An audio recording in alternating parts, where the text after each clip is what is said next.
ശ്രീ വിജി തമ്പി, അയ്യപ്പന്മാർ അല്ലെങ്കിൽ ഈ മണ്ഡലകാലം തുടങ്ങുമ്പോൾ അയ്യപ്പന്മാർ വരാനിടയുള്ള ഭാഗങ്ങൾ എവിടെയൊക്കെ ഉണ്ടോ അവിടെയൊക്കെയും ഈ കൊള്ള നടക്കുന്നത് നമ്മൾ കാണാറുണ്ട്. അതിന് വളരെ പ്രധാനപ്പെട്ട ഒരു കാര്യമെന്ന് പറയുന്നത് കേരളത്തിൽ നിന്ന്, അതായത് മലയാളികൾ, ഇപ്പോൾ നമ്മൾ ഈ വിഷയം ചർച്ച ചെയ്യുമ്പോൾ ഇത് മലയാളികൾ ഒന്നടങ്കം കാണുന്നുണ്ട്.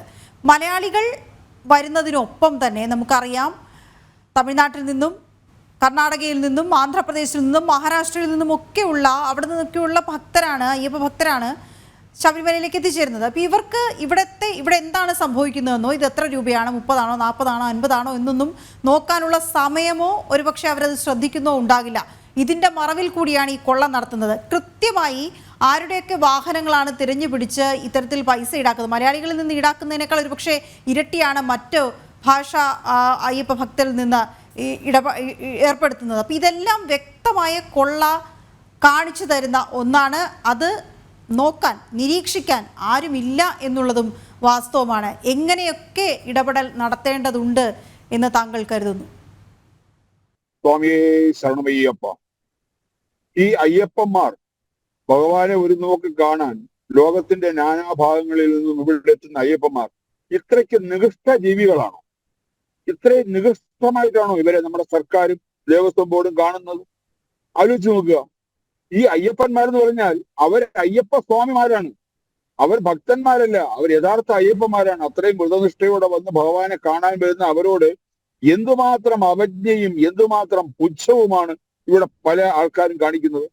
ഞാൻ ചോദിക്കട്ടെ, എരുമേലിയിലെ കാര്യം. എരുമേലിയിൽ ഈ വാഹന പാർക്കിംഗ് ഒക്കെ നിസ്സാര കാര്യമാണ്, അതല്ല അവിടെ നടക്കുന്നത്. അവിടെ ഒരു ശരക്കോല്, കഴിഞ്ഞ പ്രാവശ്യം അവിടുത്തെ കാര്യങ്ങൾ തീരുമാനിക്കുന്ന ആരാ? എരുമേലിയിലെ അയ്യപ്പ സ്വാമിയുമായി ബന്ധപ്പെട്ട കാര്യങ്ങൾ തീരുമാനിക്കുന്ന അവിടുത്തെ മഹൽ കമ്മിറ്റിയാണെന്ന്. ആലോചിച്ച് നോക്കിയേ, ഈ അവസ്ഥയിലാണ് കാര്യങ്ങൾ നിൽക്കുന്നത്. അവിടെ ഒരു ശരക്കോൽ, ഒരു 1-1.5 രൂപ മാത്രം വില വരുന്ന ഒരു ശരക്കോല് 50 രൂപയ്ക്കാണ് കൊടുക്കാൻ തീരുമാനിച്ചത്. അവസാനം കളക്ടർ ഇടപെട്ടിട്ട് മഹാമനസ്കത, അദ്ദേഹത്തിന്റെ മഹാമനസ്കത കൊണ്ട് 50-35 ആലോചിച്ച് നോക്കിയേ, 1-1.5 രൂപ വിലയുള്ള സാധനത്തിനാണ് 35 രൂപ. അതുപോലെ തന്നെ ഓരോ കാര്യങ്ങളും അവിടെ ഒരു അയ്യപ്പന്മാര് പേട്ടതുള്ളി പോകുമ്പോ ഒരു കൊട്ടി പോകുന്നതിന് എത്ര 250-500 രൂപയാണ് ചാർജ് ചെയ്യുന്നത്. ഈ അയ്യപ്പന്മാര് വരുന്ന പാവപ്പെട്ടവരെ കൊള്ളയടിക്കുക, അവരെ പിടിച്ചു പറിക്കുക. എന്താണ് ഇത് കാണിക്കുന്നത്? എരുമേലിയിൽ ഈ അവസ്ഥ. ഞാൻ ചോദിക്കട്ടെ, ഈ അയ്യപ്പന്മാര് എന്നിട്ട് നമ്മൾ ഓരോ രീതിയിലും പല രീതിയിലും പറയുന്നു, നിങ്ങൾ എരുമേലി പേട്ട തുള്ളിക്കോളൂ, നിങ്ങൾ ചെറിയ അമ്പലത്തിൽ നിന്ന് പേട്ട തുള്ളി വലിയ അമ്പലത്തിലേക്ക് പോകും. അതിനിടയിലുള്ള അയ്യപ്പനുമായിട്ട് ഒരു ബന്ധവുമില്ലാത്ത വാവര് പള്ളിയിൽ എന്തിനാ കയറുന്നത്? അവിടെ നടക്കുന്ന വേറൊരു വലിയ തട്ടിപ്പ്. എല്ലാ രീതിയിലും അയ്യപ്പന്മാരെ കൊള്ളയടിക്കുകയാണ് എരുമേലി നടക്കുന്നത്. അതുപോലെ തന്നെ അവിടുന്ന് തിരിച്ച് ഇവിടെ വന്നാൽ നിലയ്ക്കൽ വന്നാലോ? ഇന്നലെ ഞാൻ ശബരിമല പോയി, മെനഞ്ഞാന്ന് ശബരിമല പോയി. എന്റെ നേരിട്ടുള്ള അനുഭവം ഞാൻ പറയാം.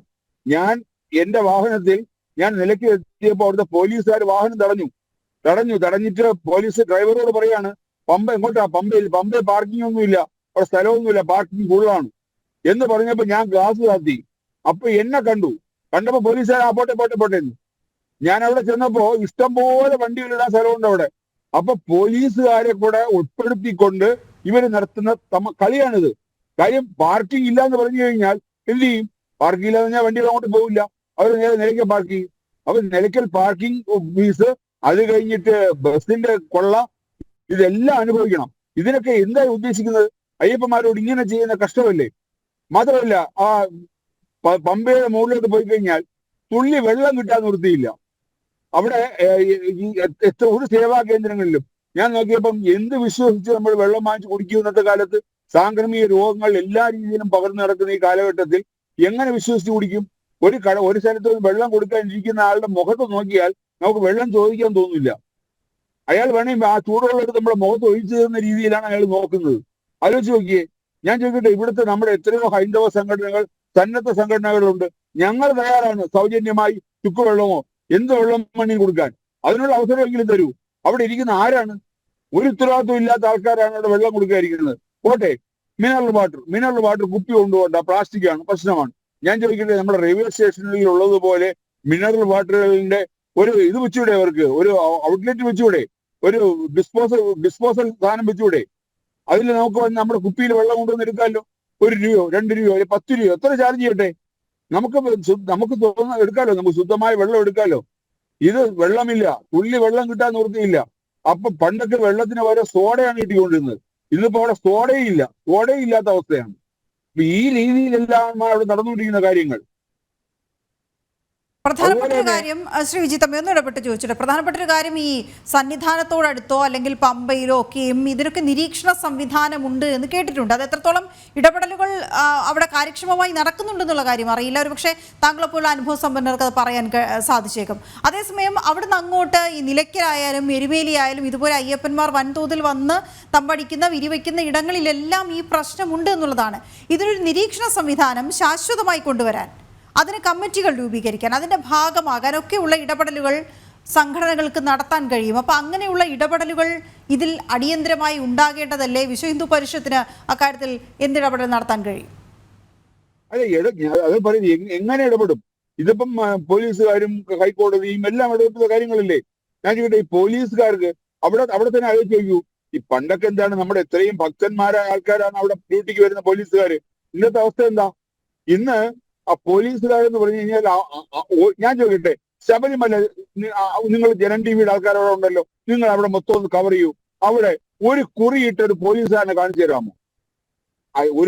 ഒരു അമ്പലത്തിൽ ഡ്യൂട്ടി ചെയ്യുന്ന ആളാണ് അയാൾ. അമ്പലത്തിൽ ഒന്ന് തൊഴുതു അല്ലെങ്കിൽ നെറ്റിയിൽ ഒരു കുറിയിട്ടു, ഒരു കുറിയിട്ടൊരു പോലീസുകാരനെ അവിടെ കാണാനില്ല. ആലോചിച്ച് നോക്കിയേ. അപ്പം എത്രയും ഒരു ഭക്തന്മാരാണ് ക്ഷേത്രങ്ങളിൽ വരേണ്ടത്, അല്ലെങ്കിൽ ആ ക്ഷേത്രങ്ങളിൽ വരുന്ന ഭക്തന്മാർക്ക് സൗകര്യം ഒരുക്കേണ്ടത് അതേ ഭക്തിയുള്ള ആളായിരിക്കണം. ഇവിടെ അങ്ങനെയല്ല.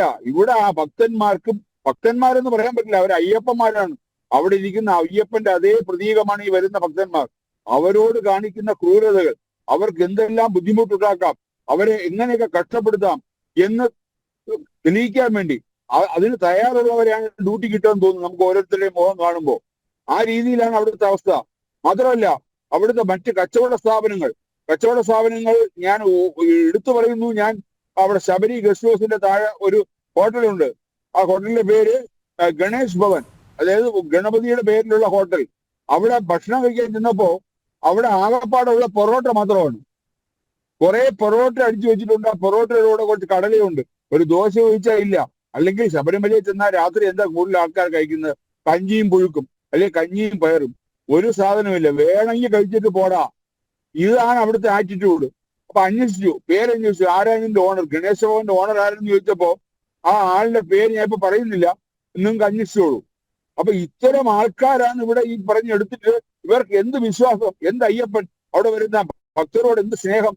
അപ്പൊ ഈ രീതിയിലാണ് അവിടുത്തെ എല്ലാ കാര്യങ്ങളും. പോലീസുകാരായാലും ശരി, കച്ചവടക്കാരായാലും ശരി, എല്ലാരും ഈ രീതിയിലാണ്. അപ്പൊ ഈ പോലീസുകാർ നോക്കിയ നിലയ്ക്കൽ വരുന്ന ഒരു വണ്ടിയെ തടഞ്ഞു നിർത്തിയിട്ട് പറയാണ് ആ പമ്പയിലെ പാർക്കിംഗ് ഫുള്ളാണ്. എന്ത് ചെയ്യും? പാർക്കിംഗ് ഫുള്ളാണെന്ന് പറയുമ്പോൾ പാവങ്ങൾ എങ്ങോട്ട് പോകും? നേരെ നിലയ്ക്കൽ പാർക്കിങ്ങിലോട്ട് പോകും. നിലയ്ക്കലെ പാർക്കിങ്ങിലെ പൈസ, ബസ്സിലെ പൈസ, ഈ രീതിയിൽ അയ്യപ്പന്മാരെ കൊള്ളയടിക്കുകയാണ്. ഇതിന് എന്താ ഒരു മാർഗം? ഹൈക്കോടതി ഇടപെട്ടേ പറ്റുള്ളൂ, അല്ലാതെ വേറെ ആരിടപെടാനാ? ഏത് ഹിന്ദു സംഘടനകൾ ഇടപെട്ടാൽ അവരനുവദിക്കുമോ?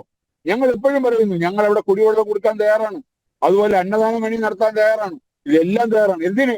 വിശ്വ ഹിന്ദു പരിഷത്ത് ആദ്യമേ പറഞ്ഞതാണ് നിലയ്ക്കൽ മുതൽ പമ്പ വരെ സൗജന്യമായി അയ്യപ്പന്മാരെ കൊണ്ടുപോകുന്നു. ആ കേസ് ഇപ്പോഴും സുപ്രീം കോടതി കിടക്കുകയാണ്. ഈ ഡിസംബർ 10-നാണ് വീണ്ടും അത് വാദം വെച്ചിരിക്കുന്നത്. സർക്കാർ കൊടുത്തിരിക്കുന്നത്, സർക്കാർ പറഞ്ഞിരിക്കുന്നത് എന്താ? വിശ്വ ഹിന്ദു പരിഷത്ത് അതുപോലെ പൈസ മാറ്റി ഉണ്ടാക്കുന്നു. ആലോചിച്ച് നോക്കിയേ. അപ്പൊ സുപ്രീം കോടതി പറഞ്ഞു വിശ്വ ഹിന്ദു പരിഷത്ത് പോലൊരു ഒരു പ്രസ്ഥാനം പൈസയ്ക്ക് വേണ്ടിയല്ല, സേവനത്തിന് വേണ്ടിയാണ്. ഒരു പൈസ മാറ്റാലോ സേവനത്തിനാണ് ഉപയോഗിക്കാന്ന് സുപ്രീം കോടതി പറഞ്ഞു. ആലോചിച്ച് നോക്കിയേ. അപ്പൊ ഇതാണ് ഇവിടുത്തെ ആറ്റിറ്റ്യൂഡ്. സർക്കാരിന്റെ ആയാലും ദേവസ്വം ബോർഡിനെ ഒന്നും പറഞ്ഞിട്ട് കാര്യമില്ല. കാരണം സർക്കാർ പറയുന്ന വരച്ച വരയുടെ അപ്പുറത്തേക്ക് പോകാൻ ദേവസ്വം ബോർഡിന് കഴിയില്ല.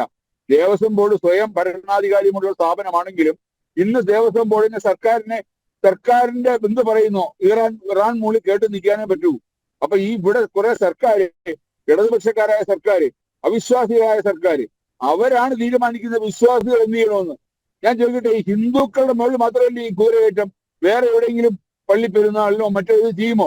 ഇവിടെ തന്നെ ആലപ്പുഴ ഒരു പള്ളിയില് അവിടെ വരുന്ന ആൾക്കാർക്ക് സൗജന്യമായിട്ട് KSRTC ആലപ്പുഴ ബസ് സ്റ്റാൻഡ് എത്തിച്ചു കൊടുക്കുന്നു. ആലോചിക്കുക. എന്നിട്ട് ഇവിടെ പാവപ്പെട്ട അയ്യപ്പന്മാരെ കൊള്ളയടിക്കുന്നു. ഇത് കഷ്ടം തന്നെയാണ്.